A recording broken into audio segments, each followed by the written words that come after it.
Para algunos la muerte es una etapa de la vida y es inevitable. Desde esta perspectiva es aceptada y la enfrentan de forma racional. Otros consideran que es algo antinatural, ya que hay algo que nos dice que fuimos creados para no morir, un sentimiento interno de eternidad. En Eclesiastés 3, versículo 11, leemos: Dios todo lo hizo hermoso en su tiempo y ha puesto eternidad en el corazón de ellos, sin que alcance el hombre a entender la obra que ha hecho Dios desde el principio hasta el fin.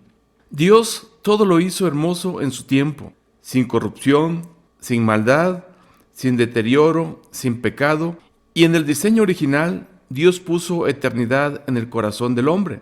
Esto lo podemos ver en Génesis 1:26, donde dice que Dios creó al hombre a su imagen y semejanza. Entonces, si Dios es santo, el hombre fue creado en santidad, y si Dios es eterno, el hombre fue creado para vivir eternamente.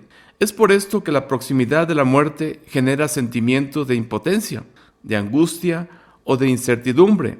Hay algo en el hombre que le dice que no debería morir.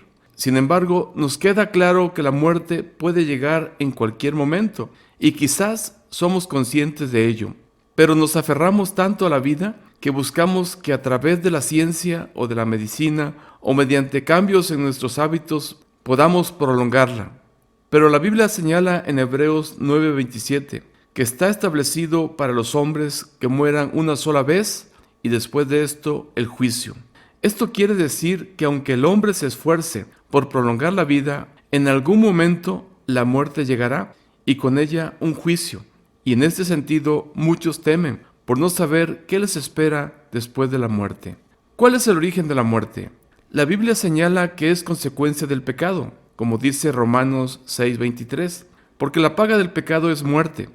Dios creó al hombre en santidad, con la capacidad de tomar decisiones, pero con la responsabilidad de enfrentar los resultados de las mismas.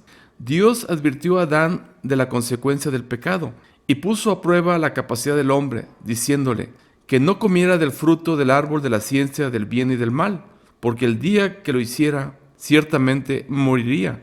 Génesis 2, versículos 16 al 17.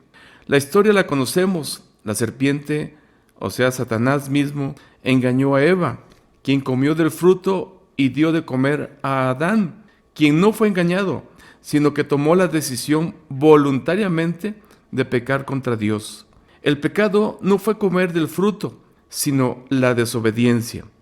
El pecado hizo una separación entre Dios y el hombre. El hombre perdió la comunión con Dios, murió espiritualmente y con ello perdió la vida eterna y comenzó un proceso de deterioro que concluyó con la muerte física. La muerte pasó a todos los hombres, como dice Romanos 5:12. Por tanto, como el pecado entró en el mundo por un hombre y por el pecado la muerte, así la muerte pasó a todos los hombres, por cuanto todos pecaron. Ahora veamos sobre la redención de la muerte.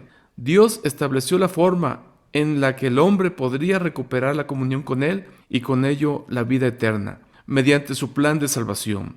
En Génesis capítulo 3, versículo 15, leemos: Y pondré enemistad entre ti, o sea, Satanás, y la mujer, y entre tu simiente y la simiente suya. Esta, o sea, la simiente de la mujer, te herirá en la cabeza, y tú le herirás en el calcañar. Satanás, a través de la crucifixión de Jesucristo, quiso frenar la obra redentora, el plan de salvación, pero le fue imposible. La resurrección de entre los muertos trajo vida, como dice 1 Juan 3:8. Para esto apareció el Hijo de Dios, para deshacer las obras del diablo. La obra del diablo es la muerte. Por eso Jesús dice en Juan 10:10, el ladrón, o sea, Satanás, el diablo, no viene sino para hurtar y matar y destruir. Yo he venido para que tengan vida y para que la tengan en abundancia. Esta vida abundante tiene la implicación de darnos nuevamente la posibilidad de vida eterna, como originalmente Dios nos creó. En el Nuevo Testamento se enfatiza la vida sobre la muerte. Resalta el propósito de Jesús de darnos vida. En Romanos 6:11 leemos: Así también vosotros consideraos muertos al pecado, pero vivos para Dios en Cristo Jesús, Señor nuestro. Cristo es el autor de la vida, reflejada en su resurrección, la gran victoria de la vida sobre la muerte, con lo cual no solamente hay presente con esperanza, sino un futuro glorioso. El Evangelio son las buenas nuevas, y estas son que puedes pasar de muerte a vida.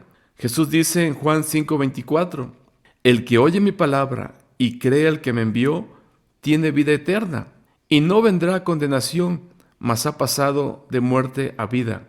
El mensaje es claro y contundente, que podemos tener esperanza en esta vida, y más allá de la muerte, y la seguridad de que la muerte no tiene la última palabra. Cristo nos da vida eterna. El problema es que no todos quieren la vida eterna. Muchos la rechazan, como dice Jesús en Juan 5:40. Y no queréis venir a mí para que tengáis vida. La muerte eterna es la consecuencia del pecado. ¿Qué significa la muerte para el cristiano?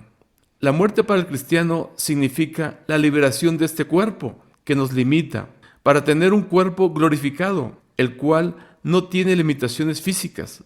El apóstol Pablo dice en 1 Corintios 15, del 54 al 57, y cuando esto corruptible, o sea, perecedero, se haya vestido de incorrupción, o sea, de inmortalidad, y esto mortal se haya vestido de inmortalidad, entonces se cumplirá la palabra que está escrita.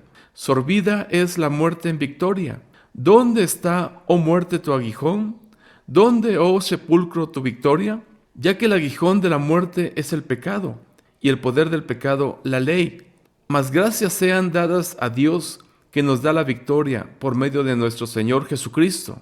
Y expresa en Filipenses 1:21, porque para mí el vivir es Cristo y el morir es ganancia.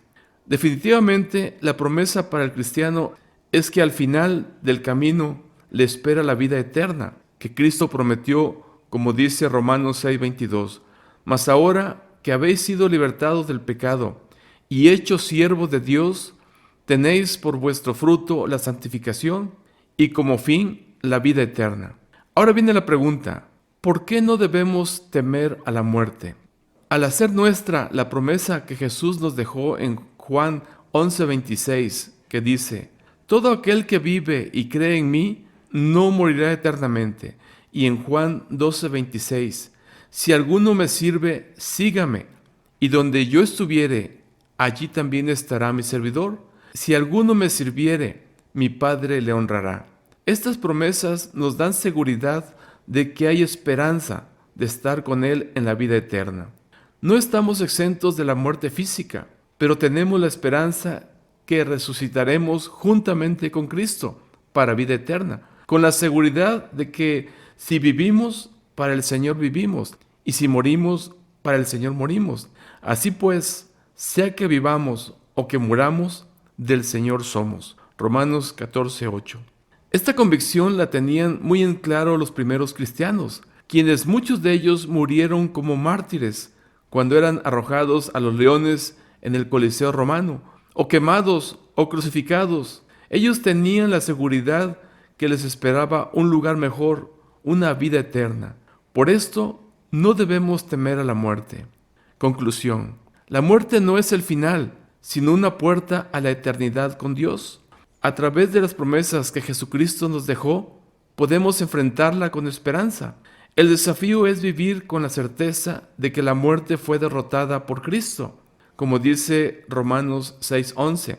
Así también vosotros, consideraos muertos al pecado, pero vivos para Dios en Cristo Jesús, Señor nuestro. No permitamos que el temor a la muerte nos controle, sino que vivamos con la paz que solo Jesús puede dar, con la esperanza y seguridad de que Jesús prometió en Juan 8:51, el que guarda mi palabra nunca verá muerte. Por lo cual debemos vivir con esta seguridad, aguardando la promesa que nos espera una vida con Cristo en Dios por la eternidad. ¿Quieres no temer a la muerte? Jesús dijo en Juan 11:25 al 26, yo soy la resurrección y la vida. El que cree en mí, aunque esté muerto, vivirá. Y todo aquel que vive y cree en mí, no morirá eternamente. ¿Crees esto?, pregunta Jesús. ¿Qué tienes que hacer? La Biblia dice que debes arrepentirte de tus pecados, creer en Jesús como tu Señor y Salvador y pide a Dios perdón de tus pecados y que venga a morar en tu vida. Te dejo un enlace para un video sobre el valor de ser cristiano. Dios te bendiga.